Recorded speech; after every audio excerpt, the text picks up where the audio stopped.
Hi everybody, I'm Andy Murray from WhatCulture. And I'm Adam Nicholas from WhatCulture. We're here to bring you all of today's news stories, including Brock Lesnar's next WWE Championship opponent has been revealed. Goldberg is back, but who's next? An update on Shane McMahon's status within the company in WWE. I've done that thing where I forget my story again.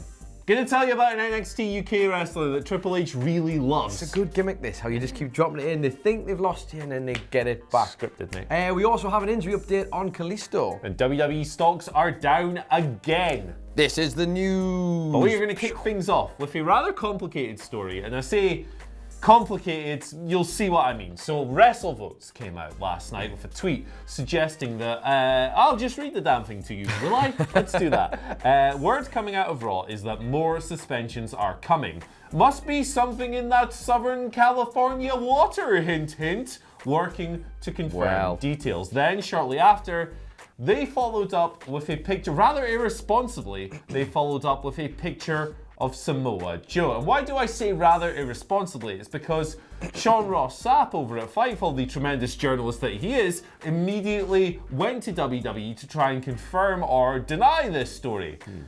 And Sean Ross Sapp tweeted the following soon after.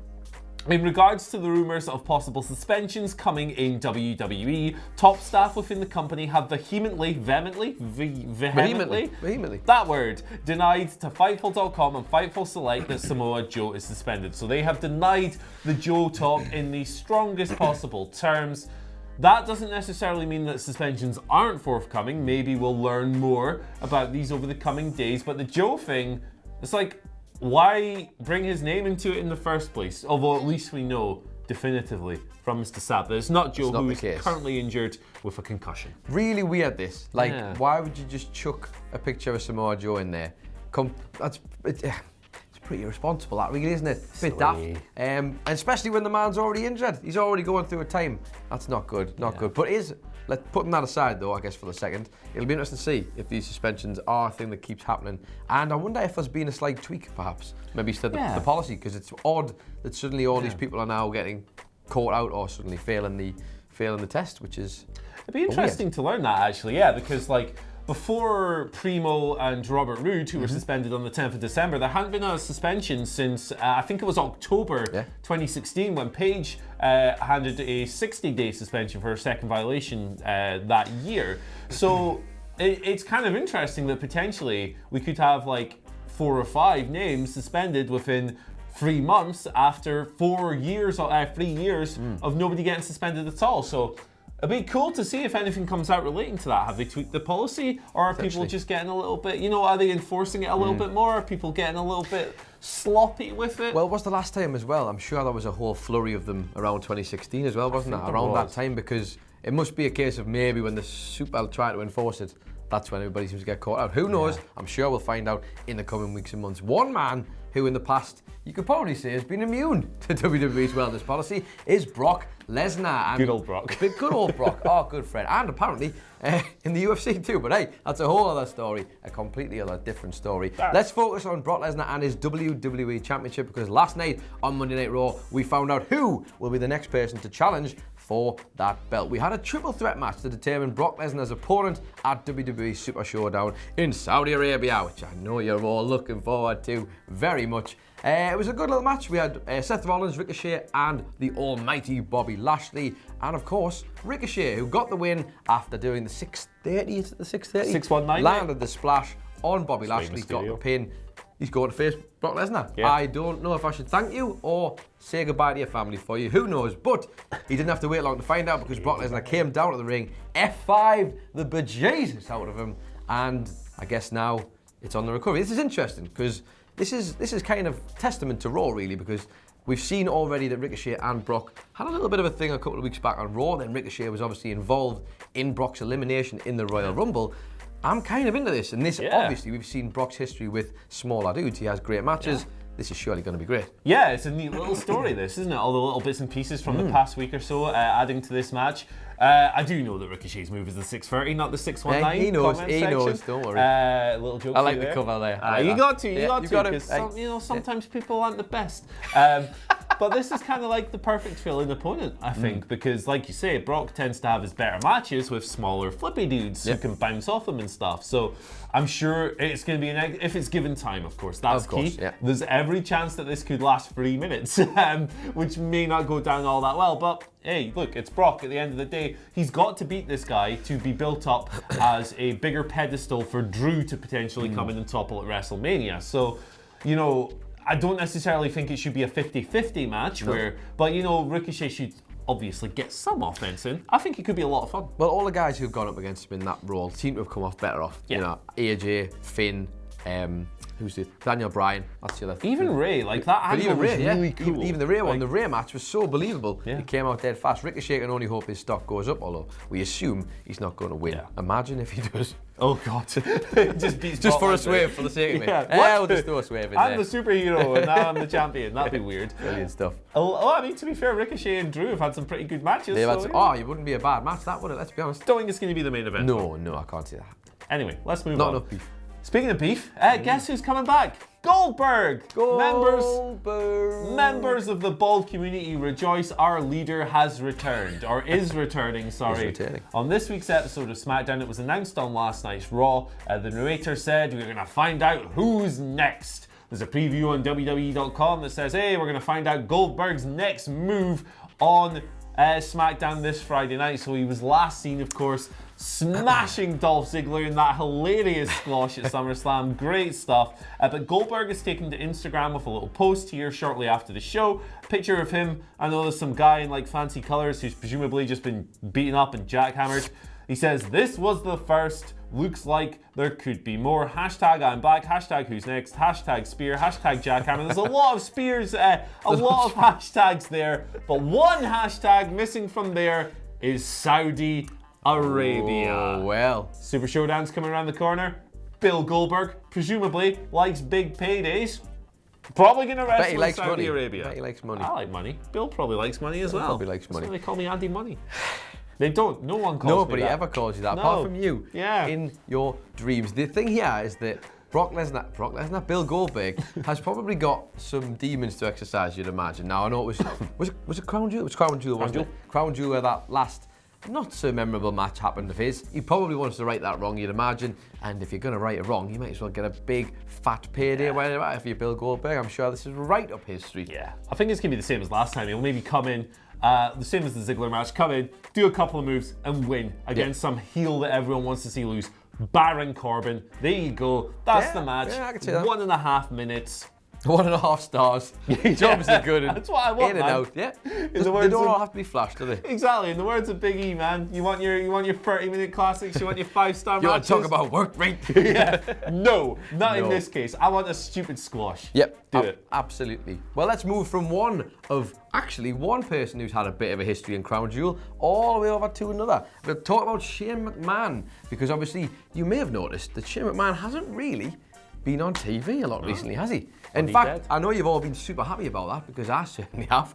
And we haven't seen him since last October, where he was having a feud with Kevin Owens. He's kind of been off TV. Now, earlier there had been reports about Shane McMahon having some involvement in the men's Royal Rumble match and booking the match and helping producing it, etc. And there was speculation that perhaps Shane could be transitioning into perhaps some sort of producer role. Well, don't worry, because that's not the case, according to Dave Meltzer of the Wrestling Observer. Apparently, his involvement with the men's Royal Rumble was just a one-off, probably just a little extra bow to his string. But obviously, I guess Shane McMahon's future, we don't know exactly what's happening. I'm sure he'll be back for WrestleMania. I'm fairly confident about that. But for now, anymore, it seems no big transition into a producer role just yet. No, which is interesting. Like, Shane's future has always been quite hard to read, right? Because he's a McMahon. He's obviously of the bloodline, but he's not an executive. But his dad hates him. Yeah, his dad thinks he's a prick. Remember that time? Vince is known for going, "Happy birthday, John Cena, 16-time world champion, blah blah blah, legend of the business." Yeah. Shane's birthday. Happy birthday. I think regularly I see someone tweet that out where it's like the 4 pictures, and it's like Steph, Triple H, I don't know, Linda or something. The one with Shane just, my birthday, Shane. Yeah, this is my son. So yeah, like Shane's situation has always been really interesting to me because he's not an executive. He's not on the corporate payroll. Yeah. He's paid as a performer. So he's not going to take over WWE when like Vince decides to step away because, you know, he's not an executive. He's nothing. He's just a paid employee, but he's also McMahon. So it's going to be interesting to see what comes of this. I think he'd actually be a good opponent for Goldberg, you know. Do you think? Oh, I didn't even think of that, really. 90 seconds. Yeah, and if he's getting paid by playing, then I guess that makes sense, doing a stupid dance, Goldberg spears He does all that entrance, and Goldberg spears him, and then spears his kids, and it's all great, and then he drags his wife out. Oh, God, it's all got a bit dark. Speaking of spearing kids, Triple H. Has he ever speared a child? I don't know if he's ever done a spear, let alone a child. Anyway, good. We're gonna talk a little about Triple H. Yesterday we spoke about Shawn Michaels. We spoke about his fondness for Jordan Devlin, the current cruiserweight champion. Well, his DX buddy Triple H, he's got a little favourite as well. So I've got a tweet here from Alex McCarthy of TalkSport, a very trustworthy source on all things Brit Rest and indeed just wrestling in general. Top man. Really good, Alex McCarthy. Tweeted. To add to the story about Shawn Michaels, I spoke to a WWE official in Texas who said Triple H is, quote, obsessed with Ilya Dragunov of NXT UK. So that's an interesting one. Ilya may be a guy on the rise. Had that match with Finn Balor at Worlds Collide. He lost that match, but you know, he's been able to make some inroads on NXT UK. Maybe 2020 is going to be a big year for him. I think, to be fair, he's had the matches. I have to be honest, I don't follow NXT UK religiously, but from what I've seen of Dragunov, specifically the matches with Balor and Cesaro, both really good. He's got loads of potential there. A little bit over dramatic for my taste. He's mental, isn't he? But I can see why. I can see if they can tame that and get that down to a nice manageable level. I think there is potential there. And actually, he's another case, like we said yesterday, of Jordan Devlin. Some real quality stars on those shows, but they're just not really getting the spotlight. And hopefully they get some more because they're pals with the DX boys. Build some people up, haven't they? Yeah. Speaking of a person who's not pals with the DX boys, Kalisto. Let's talk about him for a little bit. Hey, why not? Look at that. Sometimes the segues just happen by themselves. Today was not one of those situations. Yes, we've got an injury update on Kalisto. This comes from Pro Wrestling Sheet. Now, you may have noticed Kalisto hasn't really been a participant in most of the wrestling world and WWE. Recently, we haven't seen him since, I think it was a house show late last December where he got injured and the X got thrown up. He had potentially a shoulder injury. Haven't really seen him compete since then, and he was absent from SmackDown on Friday. Well, apparently this is because it seems like he may be dealing with a separated shoulder injury. Now, at this time, there is no actual report on, say, the timetable he has to have back, but there is a report saying that he probably won't need any surgery. It may just require rest and rehab for the time being, which is good news if you're Kalisto. He obviously did just sign a brand new deal at the start of this year. So hopefully he's not going to be out for a while. Interesting note here is that Kalisto, when he signed this contract, was very specific about how he felt like he had a lot more to do with the company still and wasn't quite finished there yet, despite flirting with the idea of leaving, I think, a while back. Hopefully this isn't too serious. Kalisto, good fun. The Lucha House Party are a good little act together. I wouldn't want to see him up for too long. Yeah, it's always a shame to hear any wrestler go down through injury and so forth. Yeah, Kalisto's an interesting little case.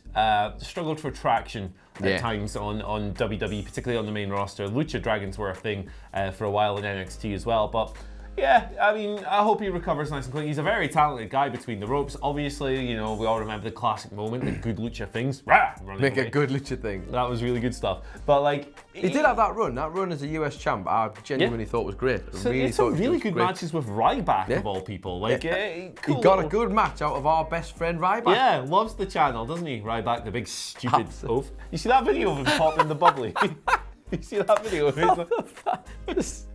Big stupid. He's like a big Shrek or something. I don't know. God, wait till he comes knocking on this door and they're best friends because the bald solidarity, brother. Oh God. I have to say though, the one thing I would say about this timing of the injury for Kalisto might not be fantastic because I think obviously we've got Andrade who's just had the suspension, which obviously will put him out for 30 days. But we do have the likes of Humberto Carrillo and now Angel Garza who debuted yesterday on Raw. They're all starting to come up the ranks and it's not probably a great time to be missing out when all of this is happening, all these new stars are coming up and arguably stars who could potentially steal his place. Exactly. So let's bid the wee man a swift recovery. Absolutely. And hope that he comes back stronger than ever. Yeah, brother. Final story of is this the final story? I think it is. Final story. It's the final story.